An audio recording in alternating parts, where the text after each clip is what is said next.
The guy's waiting for a month. I was just trying to get in touch with some new guests to bring aboard to join us. And tonight, we are going over the Johto Region starter Pokemon and their evolved forms. Here in the picture, you've got Chikorita at the top, who is a grass type, Totodile in the middle, who is a water type, and Cyndaquil on the bottom, who is a fire type.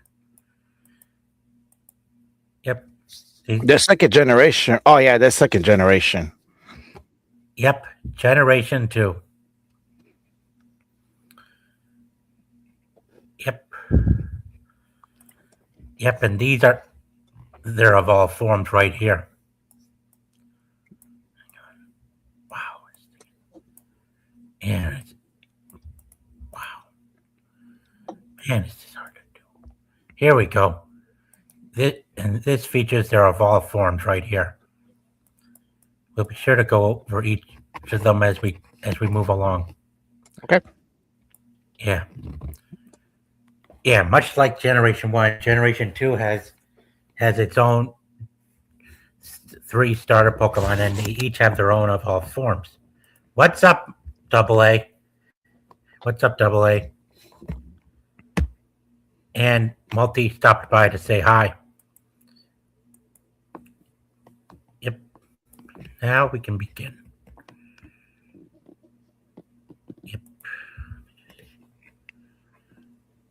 Yeah, let's start with Chikorita.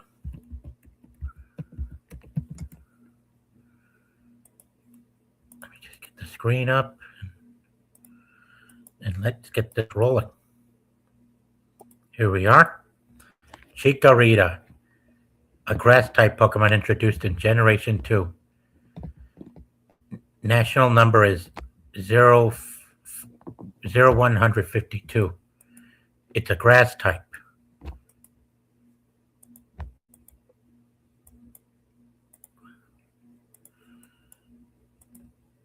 And it is a species. It's known as the leaf Pokemon. Height is 0.9 meters, which is 2.11 feet tall. 2.11 feet tall. It weighs 6.4 kilograms, which is 14.1 pounds. Its abilities are Overgrow, and the other is, which is its hidden ability, Leaf Guard. Yeah. And here's the evolution chart right here. Chikorita evolves at level 16. It evolves into Bayleaf, which is also a grass type, and at level 32, Bayleaf evolves into Mecanium, which is also a grass type. Yeah. Yep. Yeah, lots of stuff on Chikorita. These are its attacks. And here are some of its sprites. And there's G9. So it skipped 7 and 8? Oh, yeah, they did. I guess they weren't there. I guess they weren't in 7 and 8. Yeah, it's weird. And it doesn't seem, and they don't seem to show us their shining sprite. Their shiny sprite either. Which is also kind of weird.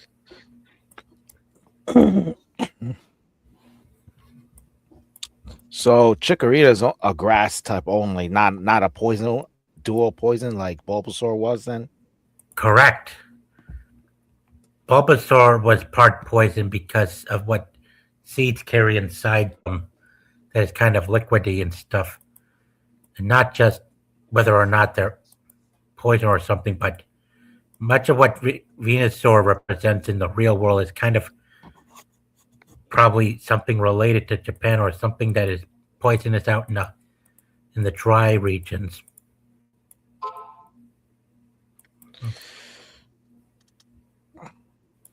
Chikorita is just based off an actual leaf, but carries the leaf on top and is kind of like a cute little pet to own. Emily Kruger also took fascination of this one too, as well. And it's also known for having a. Oh, and before we continue with that, yeah, yeah, you you do remember watching the anime, don't you? I'll be honest with you. I barely watch Pokemon anime. I just prefer to play the games. Well, I did enjoy the anime. Yeah, when Ash caught this Chikorita, it had a crush on. She had a crush on him, and it's a female Chikorita to be exact, based on based on its affection for him.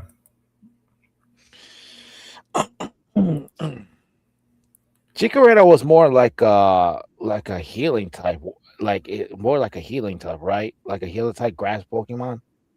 Yeah, kind of something like that. Yeah, if Ash first spotted it when it was sunbathing, and then when it woke up, it felt it got territorial with him back then. Yeah, it got territorial at first, but later, after struggling, Ash managed to take Chikorita to someplace warm, and it eventually became attached to him. She eventually became attached to him. Yeah, Did this his Chikorita evolved, right? I'm assuming. yes, yes. It evolved. It evolved. She evolved into Bayleaf. And see the hearts. Yeah, That means it's a female. figures.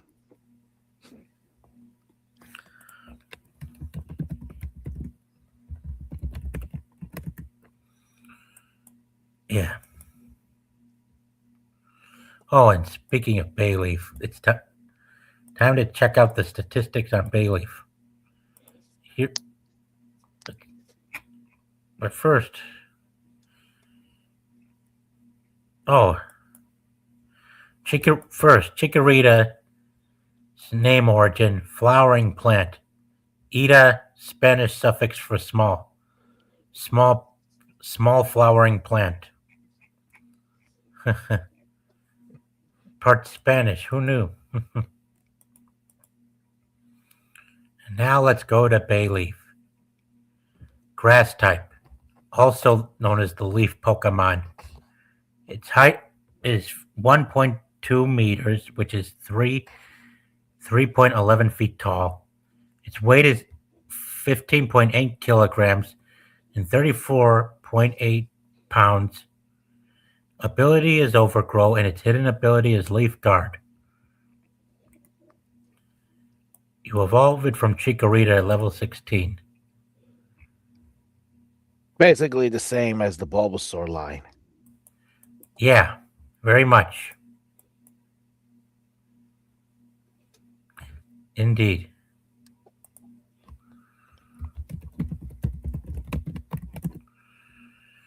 Yeah.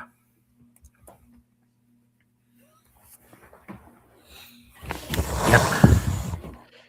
Of course, Ash's Bayleaf never evolved afterwards, to be honest, and it was the only Johto region Pokemon he battled Gary with in the Johto League. So Dash never got Meganium. I don't know how to say it. Meganium. Meganium. Meganium, no, never Wow, did. Never did, to be honest. that's a shame. True, but then it would have crushed him hurt even more if it did.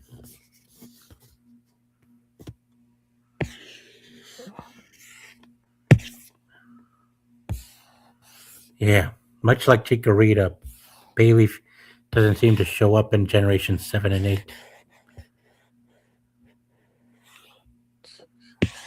Ah, Yeah.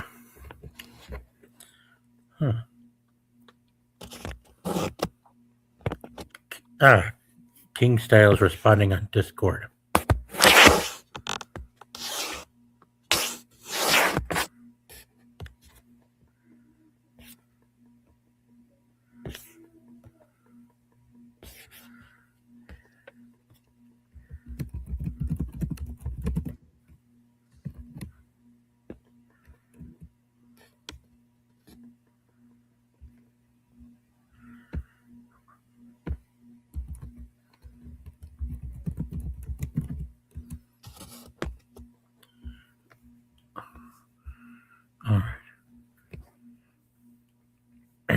Still dealing with. It seems to be 13 King style seems to be dealing with a snowstorm, but oh yeah. And speaking of snow, grass types are weak against ice types. Yeah, That's because right. when plants freeze, they do wilt, and they can't seem to do well in the cold. Ah, and here's the name of origin. Bay as in type of tree and leaf, plant foliage. Tree plant foliage. Hmm.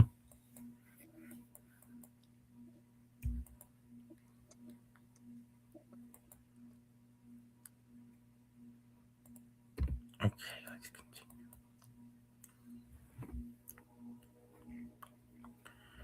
All right, let's continue. Now for Meganium. Meganium, the herb Pokemon. So it's a herb Pokemon introduced in Generation 2. It's 1.8 meters tall, which is 5.11 feet tall. It weighs 100.5 kilograms, which is 221.6 pounds. Huh. Its ability is Overgrow, and its hidden ability is Leaf Guard.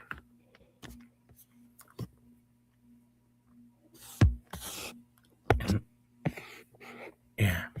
What is Oh, and it evolves from Bayleaf at level 32, much like Venusaur, evolving from Ivysaur.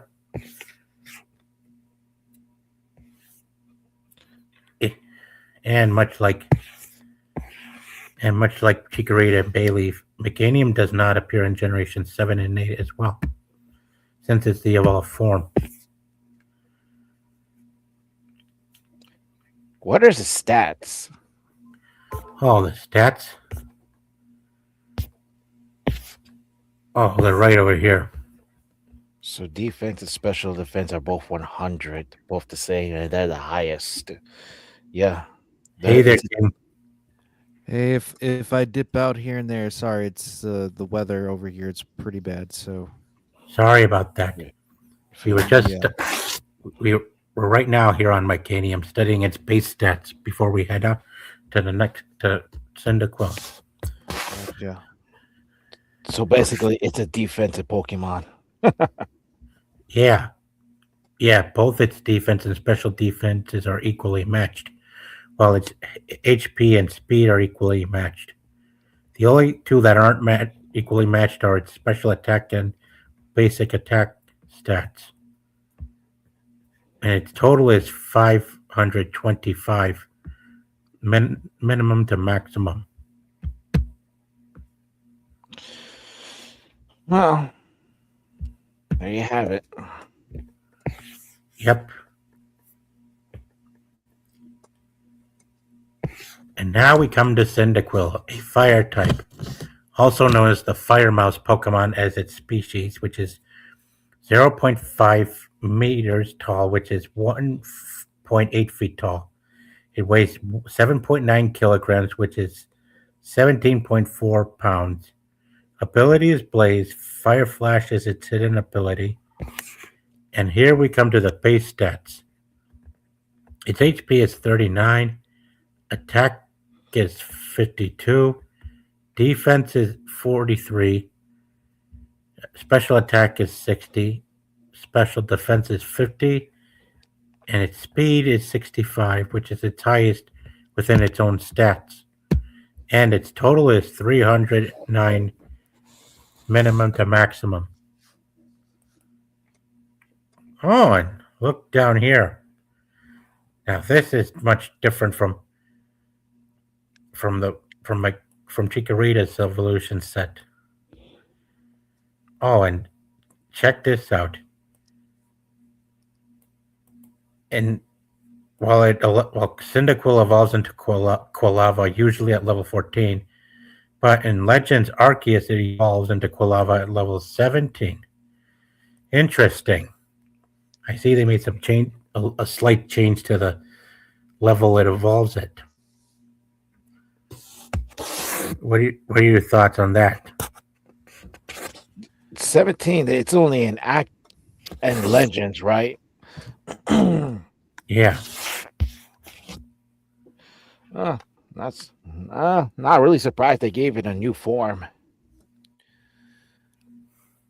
Yeah, they had to alter it a bit, probably to make it seem different.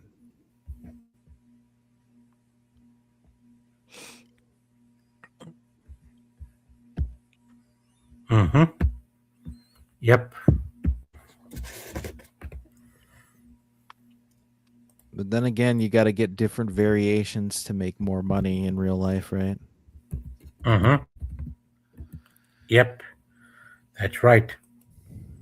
It's just weird they don't do that with Pikachu though. Like of all the things, it's like we're never gonna get that next Raichu evolution. But Yeah. Cyndaquil and other Pokemon, yeah, let's give it an alternate form because it's easier to do that. I Yeah. don't get that.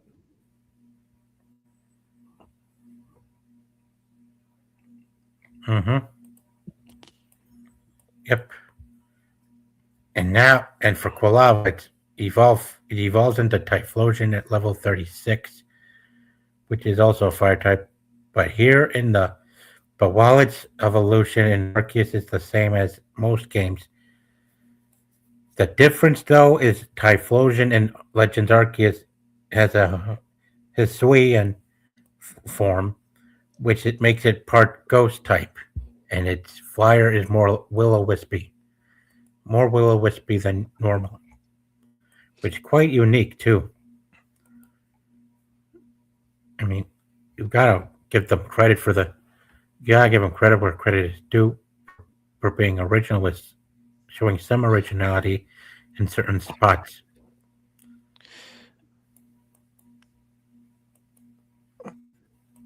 What do you think? I would like so in terms of Typhlosion, I would like good for them like to add like another type. I would be more curious to see how it influences its stats. Mm-hmm. Same here.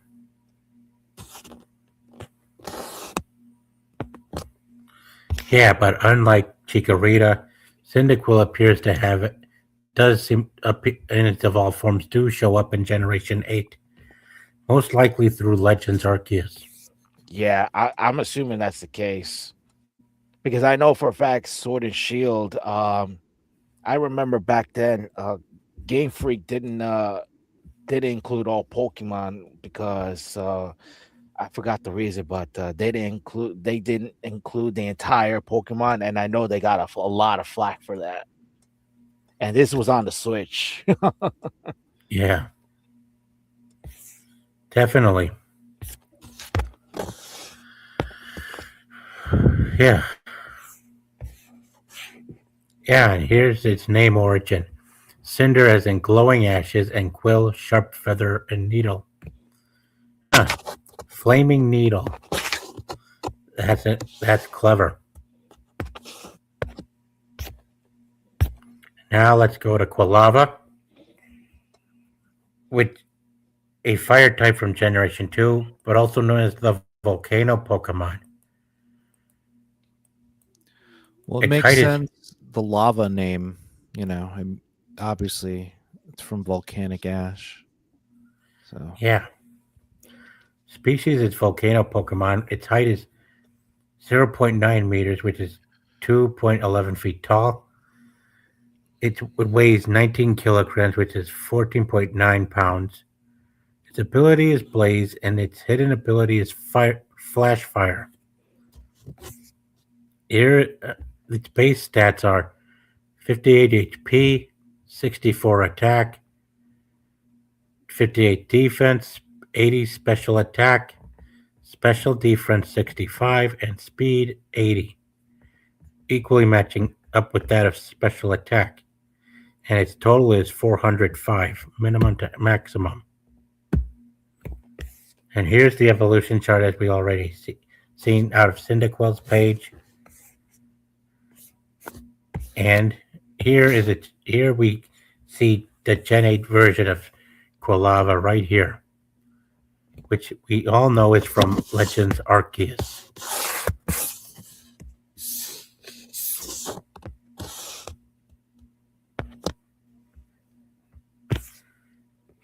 Yep.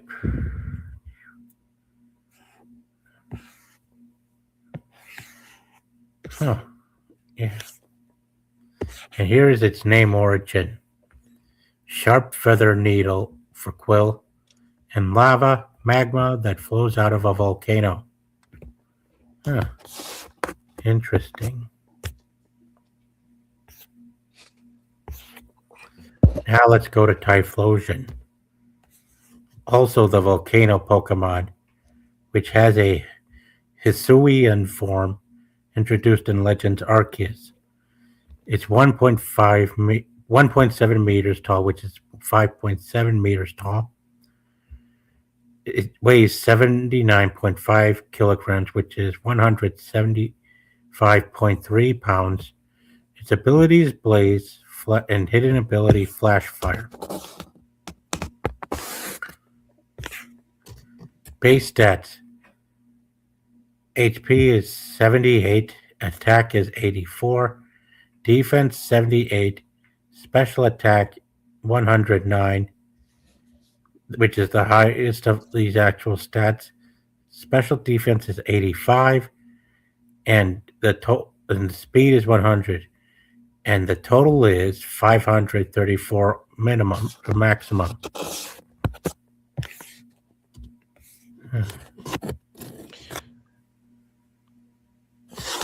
Go ahead.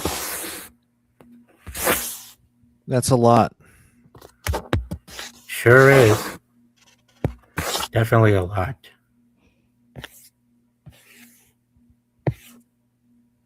Huh. Look at this. Yeah. The sprites without the fire. Yep. Would it be alive if it... No, it wouldn't be dead if it didn't have the spark. That's like Charmander and right. Charmander needs to have that spark to have a little flame in there, else it's dead, right? Uh-huh. Which is weird. It's a dark thing that like certain Pokemon have to have a certain thing to keep them alive like that. Mm-hmm. Yes, they do. Or else they're not alive. They essentially would be a ghost Pokemon. Yeah.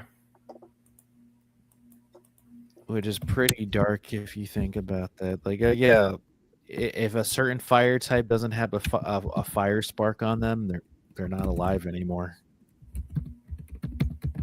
Well, I mean, Pokemon, in a way, is kind of dark. It's just like it's very subdued. That if you're not looking hard into it,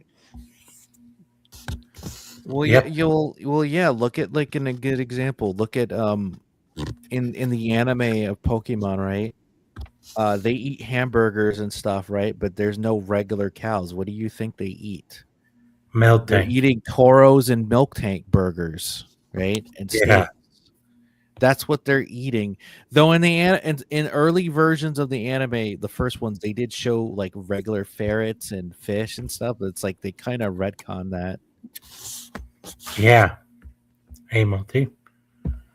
Yep. They sure did. Its name origin is typhoon, tropical cyclone, and explosion for eruption and blast. Yeah. how's it different for the Hisuian form? Huh. Well, almost looks like a woman with these eyes. So, yeah, over here. I mean, it's Yeah. possible that they would have they were probably thinking about having that for a female version of the Pokemon, and then they scrapped it. Yeah. Because remember, they kind of experimented with male and female variant of Pokemon, like Nidoking and Nidoqueen. Right? Yeah, they did. It's the same Pokemon, just obviously their gender is different and the color is different to differentiate each other. Yeah, that's exactly right. I mean, it's weird because like I remember in the anime, like they did it with Butterfree. They had the pink Butterfree. Yeah. Like, Yep. why can't we have like a female variant color of a Pokemon or a male variant? Yeah, you make a good point, 13. And it's quite obvious that for some reason the people over in Japan never thought of that. Yeah, because it's over here in the West. It's like, yeah, like You okay? Totodile. What is Yep. it?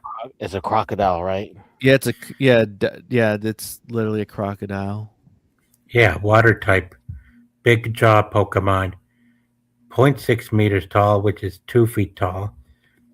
9.5 kilograms and 20.9 pounds in weight. Its ability is Turret, and its hidden ability is Sheer Force. Removes added effects. Yeah.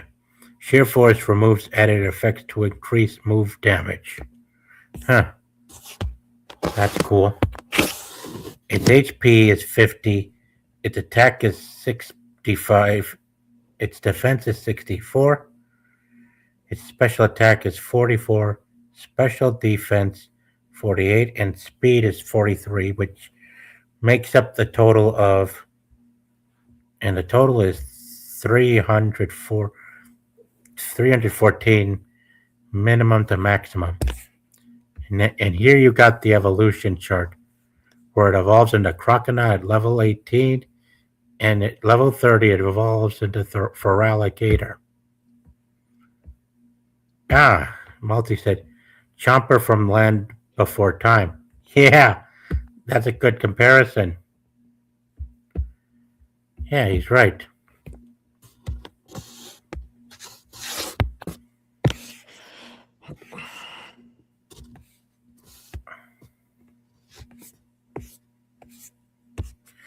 Ah, and here it is.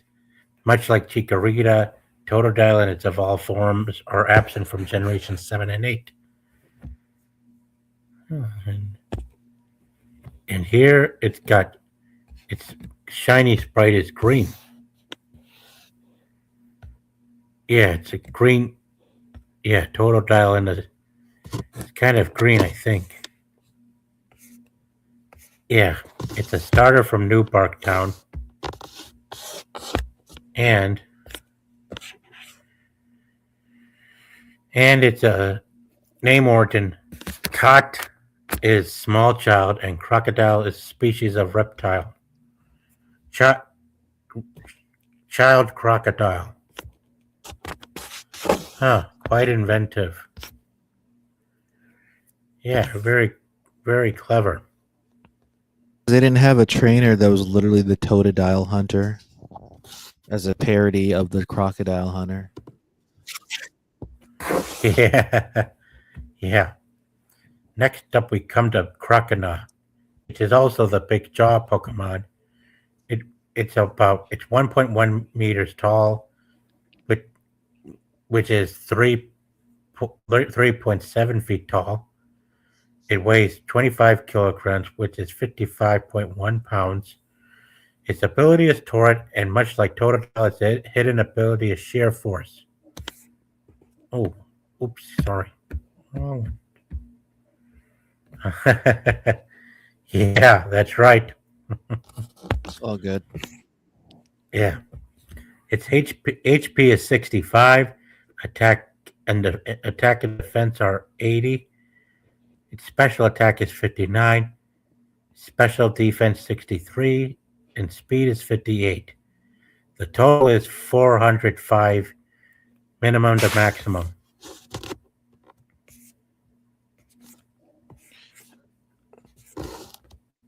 Go ahead.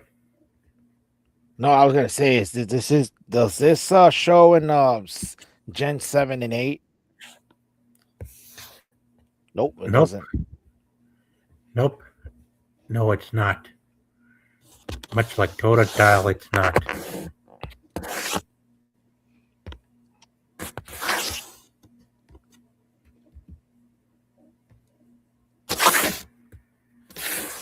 I'm amazed that it didn't grow like a bigger body. It kind of has like that unique body type that like Pokemon would have. Like you'd think it'd be more like a dragon or like an alligator esque type, you know what I mean? Yeah, very true. But I guess they chose for more of a simplistic choice. Yeah. Yep, that's the case. Yeah. Crocodile, you would evolve it from Totodile as stated at level 18. Yeah, you evolve Totodile into Crocodile at level 18, and then you evolve into Feraligatr at level 30.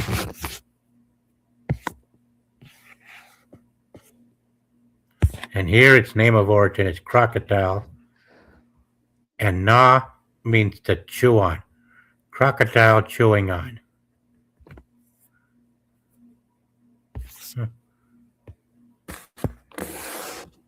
Yeah, it's gonna gnaw off your bones if you're not careful. Yeah, that's true. And finally, we come to Feraligatr, the big jaw Pokemon. It's 2.3 meters tall and 7.7 feet tall, which is taller than your average Pokemon trainer, which is also good. Yeah, I mean, Feraligatr in the anime was really tall when it made its debut. So no messing around with that. It's 88.8 kilograms, which is 195.8 pounds. Torrent and Sheer Force are its abilities.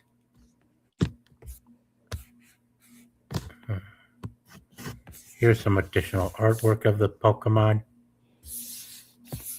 And here's its base stats.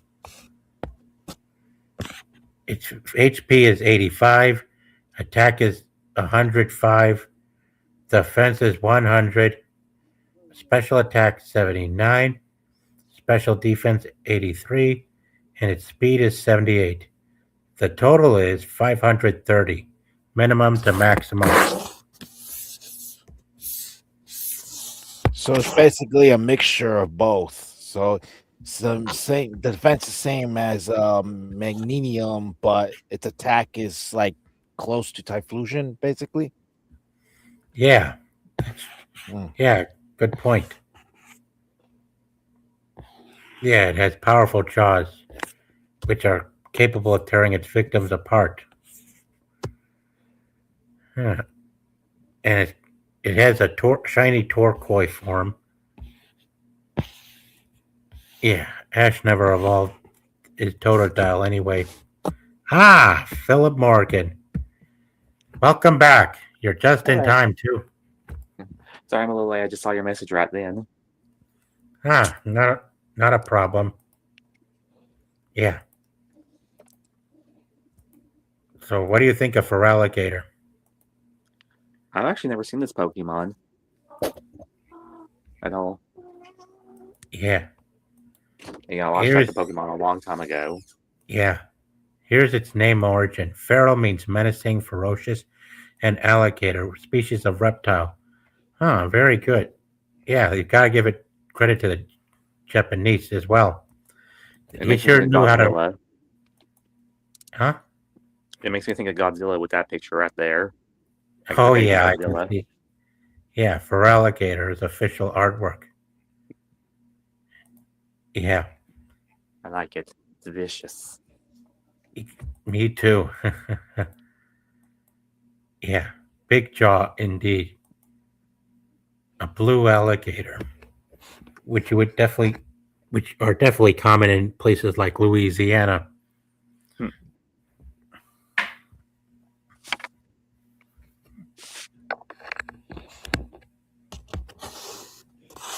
Ah, silver and gold series. Yep.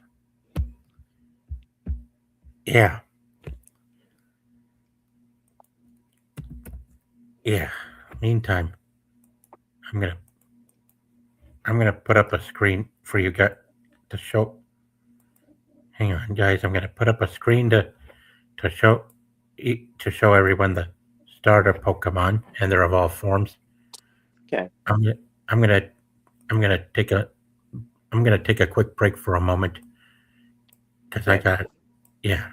Meantime, feel free Do to what you gotta discuss. do, man. Sure. I'll be right back. Okay. All right. Good time.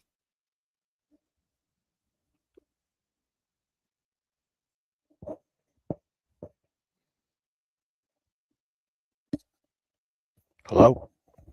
Hello. Ah, Yeah, what are your thoughts on this starter Pokemon? Because I prefer the previous gen's Pokemon, probably because of I'm biased towards Gen 1's Kanto starters, but I'll be that's just me. honest. I'll be honest. I never got the chance to play Gold and Silver, not on the Game Boy or on the DS, because yeah, I just never got the chance. So I'm not too familiar with Gen 2. But I'll be honest, I prefer Gen 1 over Gen 2. I mean, technically, Gen 2 is still Gen 1. I mean, technically, to me, Ruby and Sapphire is Gen 2, but because it's not that far away from each other, you know? But yeah, it is. I like them, but I prefer Gen 1 over Gen 2's Pokemon. That's just me. So what I noticed about Gen 2 starter, they're all single types all the way through. And Gen 1, that at least two of them I got like dual types. So I thought they had a little more variety. Yeah. Oh, I and don't by really the have way, much. they keep rehashing the Gen 1 Pokemon. So I guess that adds to it. Yeah. Yeah. I don't really have much opinion because, like I said, it's been a long time since I've been into Pokemon. Yo, did anyone see the new Pokemon trailer? No, I didn't even know there was one. Yeah, they call it, I think, Winds and oh, I forgot what it was the second one called. I know one of them was called Winds. But they're making it for the Switch too. Oh So, God, yeah. it'll be buggy and probably not look that good. It looks somewhat well, but it's pretty much what you'd expect from a Pokemon game, which is graphics aren't that big of a priority for Game Freak and Nintendo. Yeah, which is a good thing. I mean, graphics should never be like the main thing. It should be the gameplay, the writing.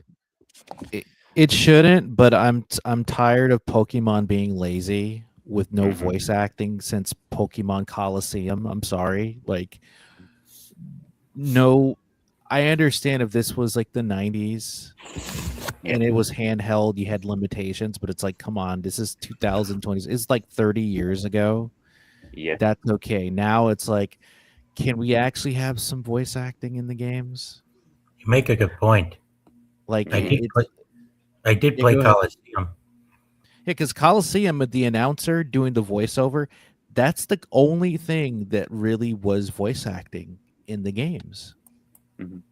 Yeah, Outside of that, you had no voice. Outside of like archival audio from like Pokemon Puzzle from the anime in English, we didn't get voice acting in video games from Pokemon. I mean, some games it could work for, but then there's others where it's like, okay, voice acting could work here. And Pokemon seems like one of those games where like it could work a lot, like really well, unless it's like a 2D handheld, then maybe not really, depending on what it is. Because I just think It's they just one want to thing. save money. They don't want to spend money on voice actors. That's definitely it. And I it's think like, yeah, go ahead. my thought of it was that Game Freak for a long time has been making Pokemon, and obviously the majority of Pokemon games get so successful that Game Freak knows that regardless of whether a Pokemon game is good or bad, people just just go and buy it anyway, and they make millions off of it. So that gives Game Freak less of an incentive to actually improve. Yep. Yeah, exactly. Yeah, Pokemon's been it's been quite collectively amazing over the years. And last Friday has been marked as the 30th anniversary of the IP, which is the highest selling franchise of all time. You got to wonder how much longer they can keep it going with all the different species and stuff. Yeah.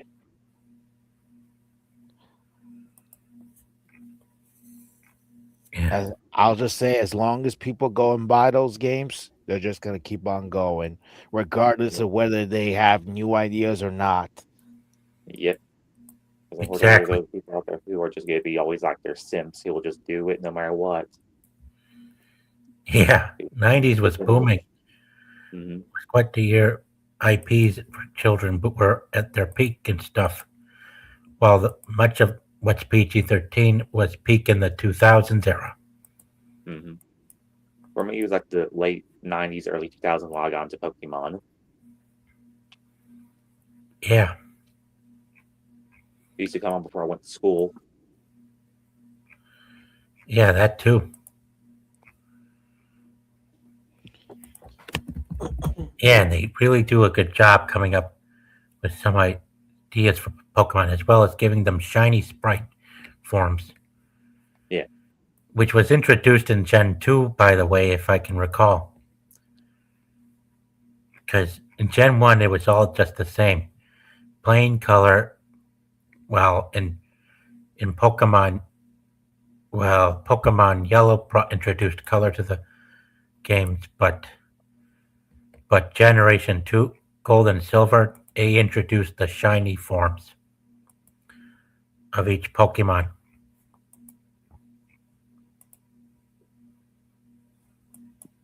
Cool. I mean, yeah, people enjoy collecting the cards and stuff. And they even did remakes of some of each game too, going all the way up to Pokemon. What was that? Oh, Generation 4. They did remakes up to Generation 4. Last I checked, and so far they haven't done any remastered versions of it.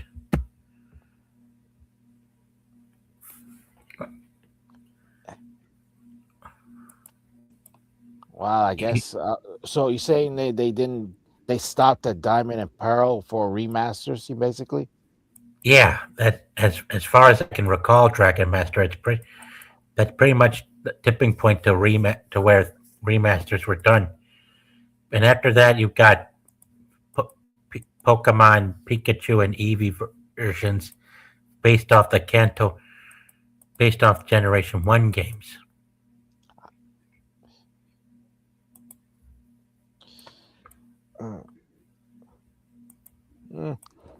Wow. I guess Game Freak has I don't know. I mean, like, I guess the idea of a Pokemon remaster was great back in the day, but it's just kind of like gets to the point where it gets a little tedious, especially if people start thinking that you're just more like remaking the game. You're just not adding actual like more. You're not actually adding extra improvements. But that's just my thinking. Yeah. Yeah, me too. Clearly, it takes time for them to come up with new ideas for their IPs. So it's part of the reason as to why they would go this far as to do remasters and remasters of each game up until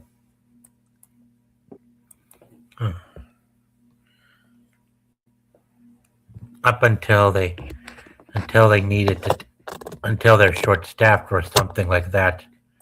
I mean, soon as the AI came out, staff was getting short. Oh, well, the original Game Boy Color ones would be nice to sell without an emulator. Maybe. But it might ruin the nostalgia. Yeah, that's a good point. I mean, when they first started the games, there wasn't much quality. I mean, Pokemon Red and Blue, which were the first of the games, they didn't show much quality on the color and the stuff up until Pokemon Yellow. Heart Gold and Soul Silver was a good stepping stone to introducing Shining Pokemon, but as well as a new continuity of the Pokemon franchise. Huh. They technically didn't use color for the first, in Japan at least, right, for the Game Boy games. Because remember, the original Game Boy didn't have color, right? I mean, gray or green, if you want to count that as color per se, right? But it didn't have a color palette until the Game Boy Color was officially introduced. And by then, yellow is, like you said, Garatina was the definitive thing when it showed the Pokemon in color. Yeah. But which Pokemon game had Lavender Town in it? Oh, no idea. I kind of forgot.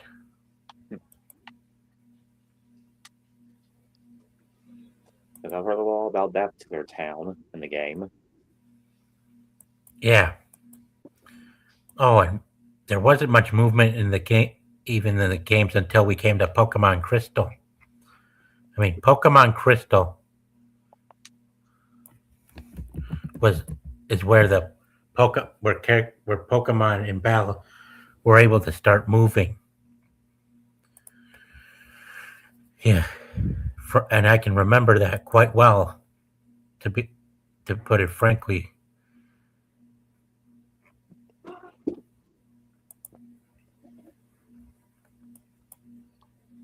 Yeah. Oh, Lavender Town.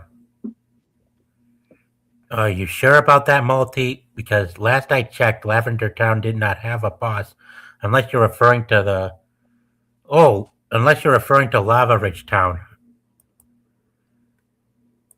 Yeah, that too.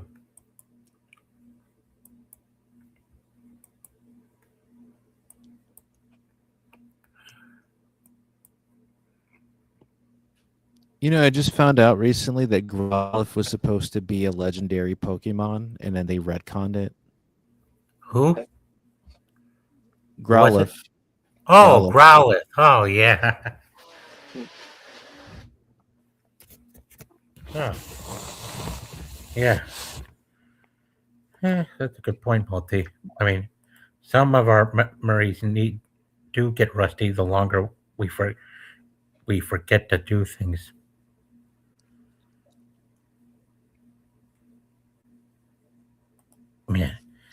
Man, yeah. For starter Pokemon, they do bring joy as well as companionship.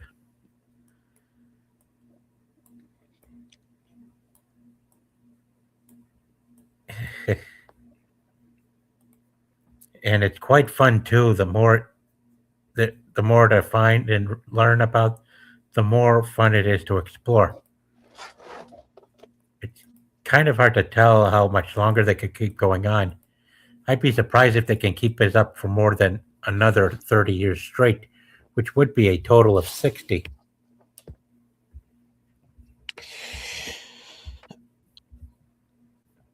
Oh, you must be referring to the Pokemon Tower in the Pokemon Red. Well, I'll say as long as makes a lot of money, they're just gonna keep on going with it. Yep. But I think even Game Freak has to start noticing that when people notice that you're just rehashing the same kind of games with little to no improvement, obviously the criticism is just gonna start building up to where Game Freak is gonna have to start actually putting some more effort into it. Yep. I just hope that Winds of Winter doesn't release all buggy like Scarlet and Violet was, because I remember how the amount of flack that they were getting, to the point where they actually had to issue refunds. Really? Yeah, Scarlet and Violet. Scarlet and Violet had so many bugs, like at launch, and then people were just calling them out left and right. And I think Nintendo actually had to start issuing refunds because the people were complaining about crashes, about losing save files. Oh, So yeah, that was a big hit. That was for some people that was an eye opener. yeah. So I think it was the right. So to me, I think it was the right move for them to hold off till next year to release Wind and Waves, and I hope they don't rush it to next spring because they're going to need plenty of time to make sure that it doesn't have any glitchy problems as Scarlet and Violet. Well, they don't want to end up like Sonic 06 because they wanted to make it for Christmas time, which was stupid. Mm-hmm. If a game's not finished, you should always take your time. Screw the date. Oh, it's the 10th anniversary of Sonic and we want to make it for Christmas. No. Yeah. It killed Sonic's reputation because of that, because of corporate greed, and it was to the point that one of the founders of Sega, or the co-creator of Sonic, he quit the company after that because he was embarrassed. Wow. And it took a lot of effort and look at the time and effort to rebuild Sonic. Yeah, wow. And it wasn't good because honestly, I prefer the darker side of Sonic, not this like weird hybrid of the original Sonic, but it's kind of like Sonic Adventure 2, but not really. Yeah, it's like a lighter version of Sonic Adventure. Uh-huh. Honestly, Game Freak was heading down a similar direction if it doesn't start paying attention soon. Well, that's on them. They got to make sure that they do it right. Yep, and they can't rush it. Otherwise, they are going to end up having bugs in their stuff, like they did with the with Violet. Scarlet and Violet. Yeah, those two games. Well, I was expecting another guest to show up, but I guess he may have forgotten or had to go to sleep for school tomorrow. But hey, might as well call it there for tonight, guys. Yeah. Oh, hi, PP. Thanks for showing up. We are just wrapping up. Well, catch you guys next week, and let's hope we can get more guests on for that one as well. We'll be going over trade evolutions next week. Okay. Cool. Yeah. Yep. Absolutely. Yep. Take care, everyone. See you guys.